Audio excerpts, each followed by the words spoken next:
अस्सलाम वालेकुम। इस सवाल में हम पार्टनरशिप को डिस्कस करेंगे। ये ए लेवल्स का एक क्वेश्चन है और पार्टनरशिप के टॉपिक के लिए सारे लेवल्स पर रेलेवेंट है। बेसिक पार्टनरशिप सवाल कहते हैं Carl and Daniel are in partnership. There partnership agreement provides that number 1 Daniel has a partnership salary of $3,000 per annum. Interest on capital is 6% per annum. Interest on drawings is charged. Residual profits or losses are shared 3:2 respectively. The partners have never kept full accounting records but provided the following information. फिर हमें cash book summary दी हुई है for the year ended 31st of December 2010। उसमें balance brought down है, receivables है, cash sales है, rent received है। फिर क्रेडिट साइड पर पेएबल्स है, वेजेस है, परचेज ऑफ मशीन है, जनरल एक्सपेंसेस है, ड्राइंग्स है कार्ल की और ड्राइंग्स है डैनियल की। उसके बाद हमें एसेट्स एंड लायबिलिटीज़ दी हुई है। The assets and liabilities were capital account का बैलेंस, ठीक है, फिक्स कैपिटल अकाउंट कार्ल का और डैनियल का, करंट अकाउंट के बैलेंसेस, मशीनरी, मोटर व्हीकल की book values, inventory, trade receivables, trade payables, wages accrued, rent received accrued और rent received prepaid. फिर एडिशनल इंफॉर्मेशन में दो और बातें हैं। During the year an old machine which had cost $10,000 was traded in for $3,200 in part exchange for a new machinery costing $12,000. The old machine had been depreciated by $6,000 over its lifetime. Interest on drawings for the year amounted to Carl $230 and Daniel $100. Prepare the income statement, which is trading and profit and loss account and appropriation account for Carl and Daniel for the year ended 31st of December 2010. 31 दिसंबर 2010 के साल के लिए आपने जो है वो income statement बनानी है और अप्रोप्रिएशन अकाउंट बनाना है। तो देखते हैं कि हम इनकम स्टेटमेंट और अप्रोप्रिएशन अकाउंट्स कैसे बनाएंगे। ठीक है, सबसे पहले जो हम काम कर सकते हैं वो ये है कि हम अपनी सेल्स की वर्किंग जो है उसकी कंप्यूटेशन करें। हम ये देखें कि भाई हमारी जो सेल्स है ना वो कितनी होगी, और सेल्स कैलकुलेट करने के लिए हमें रिसीवेबल्स का टी अकाउंट बनाना पड़ेगा। मैं यहाँ पर जो है वो सेल्स से रेलेवेंट वर्किंग करता हूँ। रिसीवेबल्स का जो टी अकाउंट होगा वो कैसा दिखेगा ये बताता हूँ। ये कैश बुक समरी है और कैश बुक समरी में ट्रेड रिसीवेबल्स 44049 के डेबिट साइड पर आ रहे हैं, विच मीन्स कि ये कैश इनसे रिसीव हुआ होगा। तो रिसीवेबल्स के टी अकाउंट में वो यहाँ पर आएगा 44049। अच्छा, साथ में रिसीवेबल्स का ओपनिंग और क्लोजिंग बैलेंस जो है वो हमें प्रोवाइडेड है।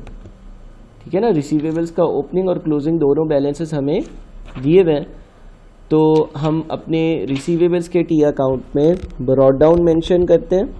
ब्रॉट डाउन हमारा जो है वो 317 है और कैरेट डाउन मेंशन करते हैं और हमारा कैरेट डाउन जो है वो 183 है। बैलेंसिंग फिगर जो है उससे हमें क्रेडिट सेल्स के बारे में पता चल जाता है।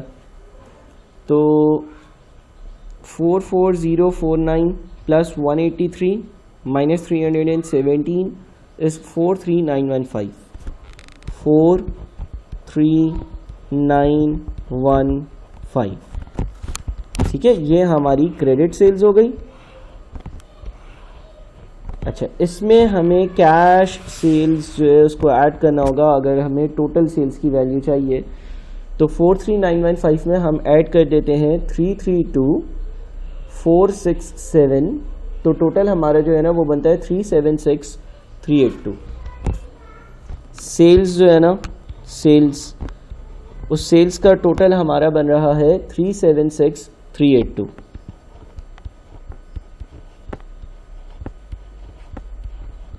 मैं वापस से रिपीट कर दूं, ये क्रेडिट सेल्स और कैश सेल्स दोनों का एडिशन है। ठीक है, इसके बाद हम लेस करते हैं इसमें से cost of goods sold. Formatting का थोड़ा सा ख्याल आप लोग ज़्यादा रखिएगा। उसमें आती है हमारी ओपनिंग इन्वेंट्री जिसमें हमें परचेजेस को ऐड करना होता है, और क्लोजिंग इन्वेंट्री जो है उसको माइनस करना होता है। जो ओपनिंग इन्वेंट्री है वो है हमारी 14003, जो क्लोजिंग इन्वेंट्री है वो है 13471। तो ओपनिंग इन्वेंट्री जो है वो हो गई हमारी 14003, जो क्लोजिंग इन्वेंट्री है वो हो गई 13471। ठीक है, अब हमें क्या चाहिए, हमें परचेजेस की अमाउंट चाहिए। सर परचेजेस की अमाउंट कैसे निकलेगी, हम अपना पेएबल्स का जो टी अकाउंट होना चाहिए वो बना लेते हैं। पेएबल्स का टी अकाउंट अगर हम बनाएंगे तो हमें परचेजेस मिल जाएंगी। मैं यहाँ पर पेएबल्स का टी अकाउंट बनाता हूँ। पेएबल्स का या क्रेडिटर्स का जो टी अकाउंट होता है उसमें ब्रॉड डाउन आएगा सबसे पहले। अच्छा, ब्रॉड डाउन हमें 48782 दिया हुआ है, 4872 दिया हुआ है, 4872 दिया हुआ है। जो कैरी डाउन है वो 5163 दिया हुआ है। कैरी डाउन हो गया हमारा 5163। ठीक है। अच्छा, जो पेएबल्स को पेमेंट हुई हैं वो 195911 की हुई हैं। तो बैंक अकाउंट क्रेडिट हुआ होगा और पेएबल्स का अकाउंट डेबिट हुआ होगा। यहाँ पर मैं बैंक और मैं लिख दूंगा 195911। तो भाई हमारा 195911 प्लस 5163 माइनस 4872 जो बैलेंसिंग फिगर आता है जिसको हम अपनी परचेजेस कह सकते हैं वो है 196202। परचेजेस जो है वो 196202। ठीक है, तो ये हमने अपनी परचेजेस लिख ली 196202। ठीक है ना। अब 14003 प्लस 196202 माइनस 13471, ये नेट हमारा बनता है 196734। 196734। इससे हमारा ग्रॉस प्रॉफिट आएगा 376। 382 में से हमने माइनस कर दिया 196734, तो हमारा आंसर जो ग्रॉस प्रॉफिट का है वो बनता है 179648। 179648 ये हमारा ग्रॉस प्रॉफिट हो गया। ठीक है। अच्छा, इस ग्रॉस प्रॉफिट में से एक्सपेंसेस माइनस किया करते हैं हम। तो अगर हम अपने एक्सपेंसेस माइनस करें, एक्सपेंसेस में से एक एक्सपेंस होगा हमारा वेजेस का एक्सपेंस। ठीक है। अच्छा, वेजेस का जो एक्सपेंस है वो दिया हुआ है, पेमेंट उसकी हुई है 63156 की। क्या कोई एडिशनल इन्फॉर्मेशन है वेजेस के बारे में? हाँ, वेजेस का एक्रूअल ओपनिंग भी आ रहा है और वेजेस का एक्रूअल्स क्लोजिंग भी आ रहा है। तो क्लोजिंग जो है वो ऐड होता है और ओपनिंग जो है वो माइनस होता है। यानी कि 63156 प्लस 938 माइनस 612, तो 63482 बनेगा। वेजेस 63482। ठीक है। वेजेस के बाद जनरल एक्सपेंसेस 56676 के नज़र आ रहे हैं। General expenses 56676। ठीक है। अच्छा, उसके बाद फिर हम रेंट के बारे में देखते हैं कि कोई रेंट के बारे में कोई इन्फॉर्मेशन है। अच्छा, रेंट रिसीवेबल है, तो रेंट रिसीवेबल तो हमारी इनकम होती है ना। रेंट रिसीवेबल की इन्फॉर्मेशन दी हुई है। तो बहरहाल अभी हम एक्सपेंसेस लिख रहे हैं तो इसको रहने देते हैं। एडिशनल इन्फॉर्मेशन में लिखा हुआ है कि during the year an old machine which had cost $10,000 was traded in for $3,200 in part exchange for a new machine costing 12,000. The old machine had been depreciated by 6,000 over its lifetime. इसका मतलब जो मेरा loss on disposal है वो मैं calculate कर सकता हूँ. मैंने एक चीज़ 10,000 की ख़रीदी थी, ये उसकी कॉस्ट थी. आज तक उसकी डेप्रिसिएशन जो है वो 6,000 तक की हो चुकी थी. इसका मतलब उसकी नेट बुक वैल्यू 4,000 रुपये थी. उसकी नेट बुक वैल्यू 4,000 रुपये थी और मैंने उसको 3,200 रुपये में बेचा. तो अगर 4,000 रुपये वाली नेट बुक वैल्यू वाली चीज़ को मैंने 3,200 रुपये में बेचा है तो मैंने अपना 800 रुपये का नुकसान करा. विच मीन्स यहाँ पर मैं लिखूँगा loss on disposal. Loss on disposal होगा 800. लॉस ऑन डिस्पोजल होगा 800. इसके बाद आएगी हमारी डेप्रिसिएशन.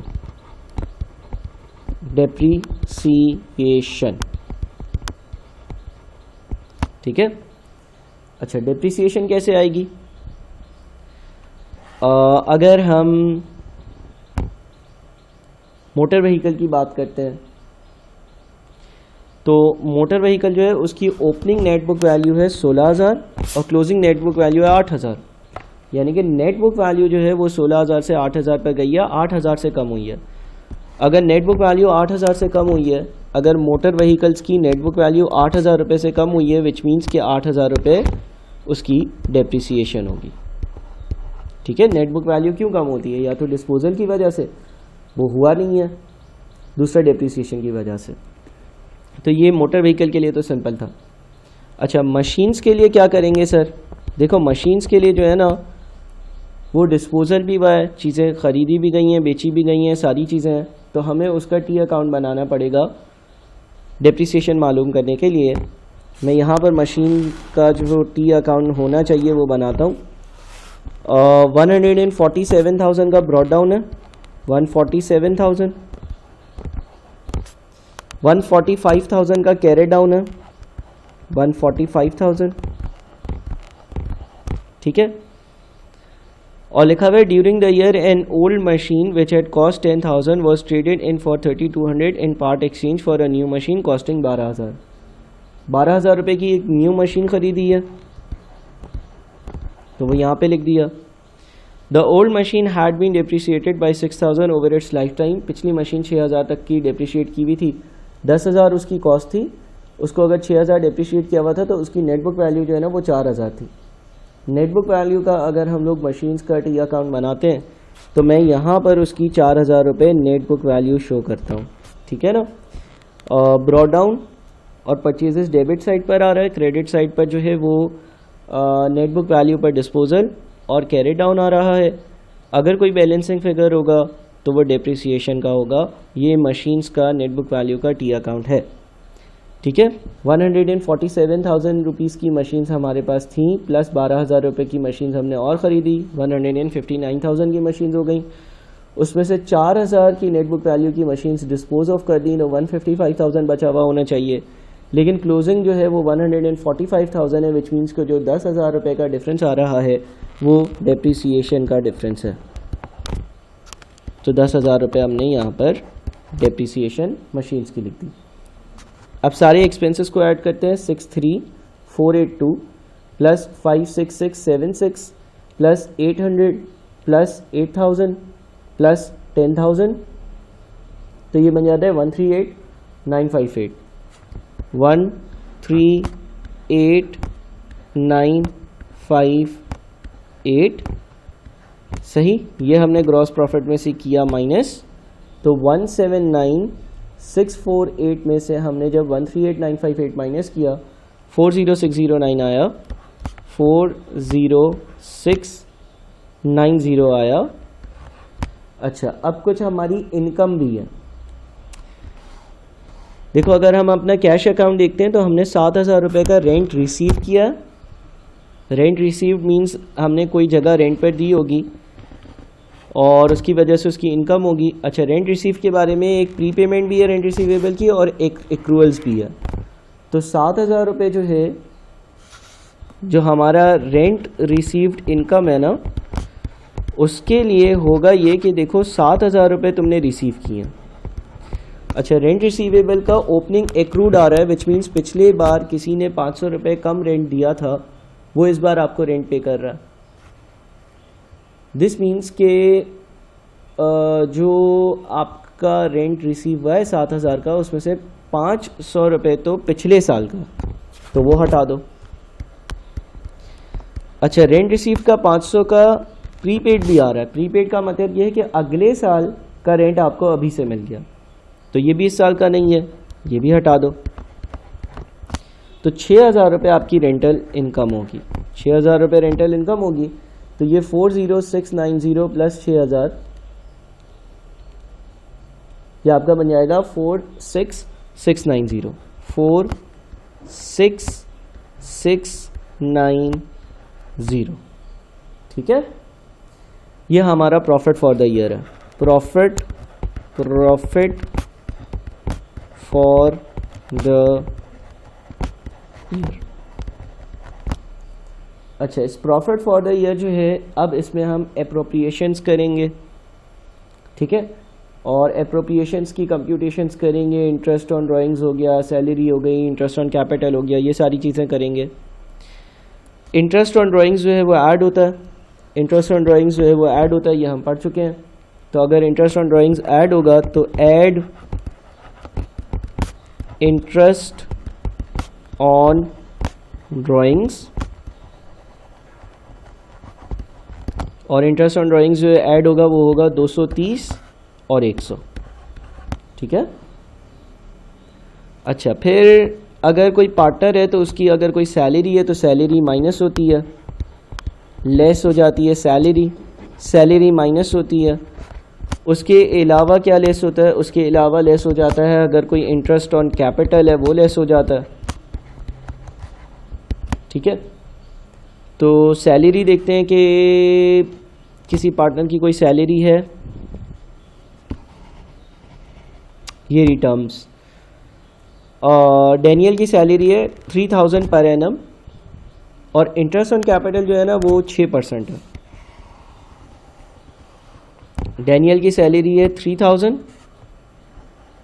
ये माइनस हो जाएगी, और दो पार्टनर्स हैं कार्ल और डैनियल, 6% के हिसाब से इंटरेस्ट ऑन कैपिटल इनको मिलेगा। इंटरेस्ट ऑन कैपिटल कैसे आएगा? कार्ल का जो कैपिटल का अमाउंट है वो 1 लाख है, 1 लाख का 6% 6,000 बनता है, और डैनियल का जो कैपिटल है वो 70,000 है, 70,000 का 6% जो है वो 4,200 बनता है। तो इंटरेस्ट ऑन कैपिटल कार्ल का 6,000 और डैनियल का 4,200, ठीक है। अच्छा जी, अब क्या होगा? अब हम नेट अमाउंट देखते हैं। 46,690 plus 230 plus 100 minus 3,000 minus 6,000 minus 4,200, यह आता है 33,820, ठीक है ना। 33,820। अब क्या होगा? अब ये पार्टनर्स के बीच में डिस्ट्रीब्यूट होगा। लिखा हुआ है रेजिडुअल प्रॉफिट्स और losses are shared in the ratio of 3:2, यानी कि बची हुई अमाउंट जो है वो 3:2 के रेशियो में दोनों में डिस्ट्रीब्यूट हो जाएगी।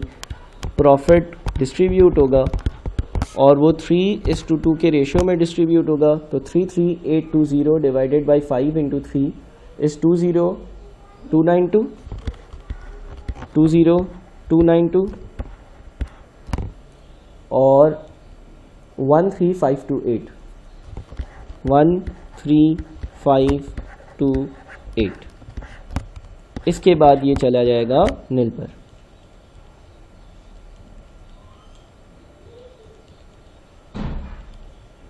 ठीक है भाई, तो इस तरह से हमारा पूरा का पूरा ये profit and loss and appropriation account बनता है। फॉर्मेटिंग का थोड़ा आप लोग ख्याल रखिएगा, उसका मैंने इतना ख्याल नहीं रखा, मैं आप लोगों को सिर्फ कॉन्सेप्चुअली चीज़ें समझा रहा था। पार्ट बी में बोलते हैं prepare the partners current accounts in columnar form for the year ended 31 दिसंबर 2010। तो पार्टनर्स का जो करंट अकाउंट है वो कॉलमिनर फॉर्म में बनाना है।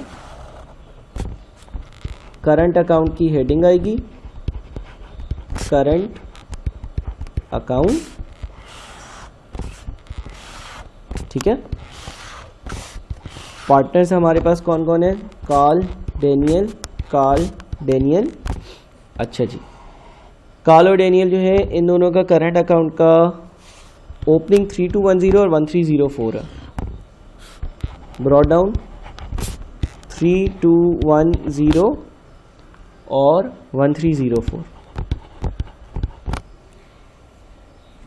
इसके बाद इंटरेस्ट ऑन कैपिटल की वजह से इनके करंट अकाउंट का बैलेंस इंक्रीज होता है, यानी कि 6000 और 4200, 6000 और 4200।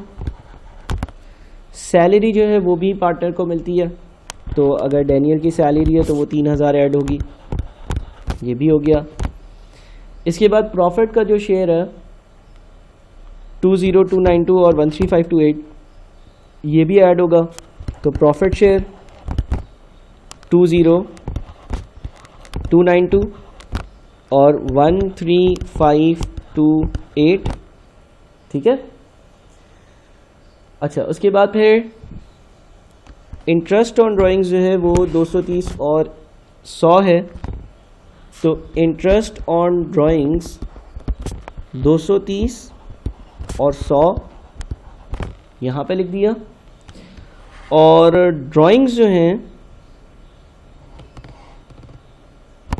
वो 35,660 और 26,480।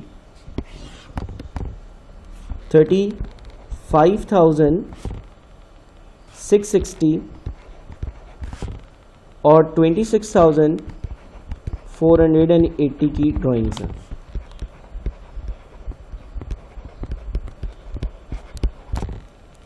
ठीक है, अब हम निकाल लेते हैं इनके कैरेट डाउन्स।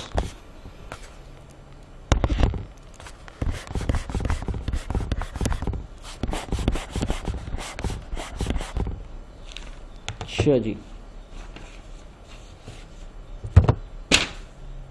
तो काल के लिए 3210 प्लस 6000 प्लस 20292 ये बन रहा है 29502, और डेबिट साइड हेवियर है तो 230 और 35660 जो है वो बनता है 35890, 35890, 35890। इसमें से हमने माइनस कर दिया 3210, 6000 और 20292, तो 6388 का कैरी डाउन आ जाता है। कैरी डाउन है 6388।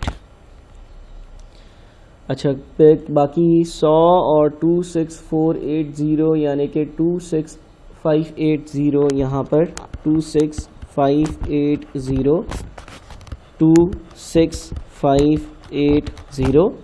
इसमें से 1304 को, 4200 को, 3000 को और 13528 को अगर हम माइनस करते हैं तो 4548 बनता है। ठीक है जी, तो ये हमारा करंट अकाउंट भी बन गया। और इस तरह से ये सवाल पूरा होता है। अब आप आराम से इस सवाल को देखें, इस सवाल को कॉपी करें और कंप्लीट करें।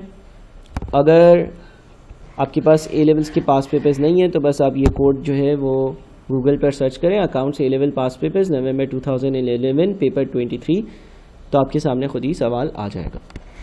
ठीक है भाई, आप इसको आराम से ज़रा सॉल्व करें और फिर अगर कोई कन्फ्यूजन्स हो तो मुझे ज़रूर बताएं। बहुत शुक्रिया।